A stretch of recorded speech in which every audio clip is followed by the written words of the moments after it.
Beberapa waktu lalu nama Mayang Sari sempat jadi sorotan publik. Pasalnya, banyak warganet yang menyebut jika ia adalah adik kandung dari mendiang Vanessa Angel. Rupanya, kemiripan nama mereka membuat warganet salah menebak siapa sebenarnya sosok Mayang tersebut. Kini, setelah lama tak terdengar kabarnya, Mayang rupanya masih eksis di media sosial. Nah, seperti apa potret terbaru Mayang Sari tersebut? Simak ulasannya berikut ini. Inilah potret terbaru Mayang Sari yang beberapa waktu lalu sempat dikira sebagai adik kandung Vanessa Angel. Kemiripan nama mereka membuat warganet salah menebak siapa sebenarnya sosok adik kandung Vanessa. Kini, setelah lama tak terdengar kabarnya, rupanya Mayang masih tetap eksis di media sosial.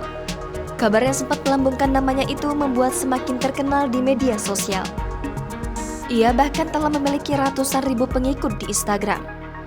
Mayang juga beberapa kali membagikan potretnya saat sedang berlibur. Penampilannya pun tak luput dari perhatian, ia terlihat semakin hot dan menawan dalam waktu bersamaan.